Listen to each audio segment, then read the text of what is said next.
Саламатсыздар ма балалар, жаратылыстану пәні 25-ші сабақ.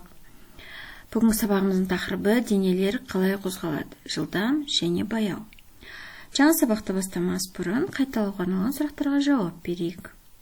Бірінші сұрақ: күннен жерге дейінгі қашықтықты өлшеу үшін қандай бірлік пайдаланады? Күннен жерге дейінгі қашықтықты астрономиялық бірлікпен өлшейді. Жұлдыздарға ұшақпен жетуге бола ма? Жұлдыздарға ұшақпен жете алмайсың. Ол үшін ғарыш кемесі керек. Суреттерге қараңдар, ойланып жауап беріңдер. Суреттерде тасбақа, қоян, жылқы. Бұл жануарлардың қозғалыс жылдамдығы қандай? Олардың қайсысы жылдам, қайсысы баяу қозғалады? Егер бұл жануарлар жарысқа қатысатын болса, онда олардың мәреге қайсысы бірінші, қайсысы екінші, қайсысы үшінші болып келеді? Тасбақа 0,14 метр секунд, қоян 17 метр секунд, жылқы 120 метр минутына қозғалады. Тасбақа өте баяу қозғалады, ал жылқы өте жылдам қозғалады.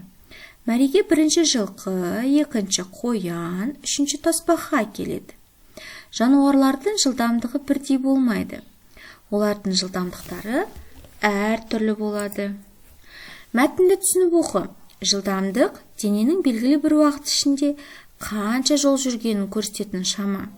Жануарлардың жылдамдығы әр түрлі. Кейбір жануарлар жылдам, енді бірі баяу қозғалады. Не жылдам диаграммасына қара. Қай көлік түрінің жылдамдығы үлкен екенін анықта. Диаграммада ұшақ, велосипед, автомобиль, мопед берілген екен. Бірінші бағанда велосипед, екінші бағанда мопед болады, үшінші бағанда автомобиль болады, төртінші бағанда ұшақ. Яғни ұшақтың жылдамдығы үлкен, балалар. Ал енді спидометр қараймыз. Көліктердің жылдамдығын қалай анықтайтынын білесіңдер ме? Ол үшін арнайы құрылғы спидометрді қолданады. Ауаның қозғалыс жылдамдығын өлшейтін құрылғыны анемометр деп аталады. Тапсырманы орындаңдар. Анемометр. Бірінші тапсырма қалай ойлайсыңдар?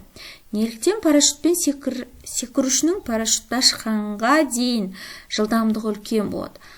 Өз болжамдарыңды айтыңдар. Парашют ашылған соң, ол ауаның үйкеліс күшіне ұшырайды. Сондықтан оның жылдамдығы азаяды.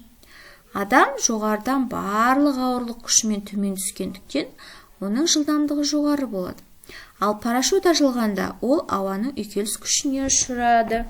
Сол себепті адамның жылдамдығы баяулап, азаяды.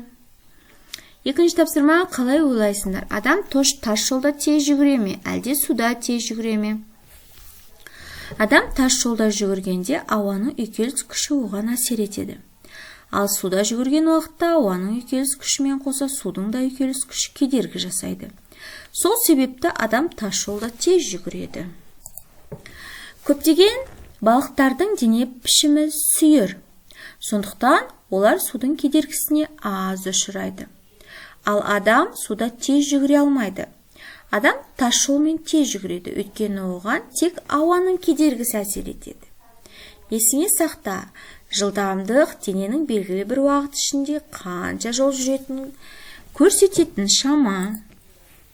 Ал балалар, бүгінгі сабағымызды қорытындылайық, мына берілген сұрақтарға жауап берейік.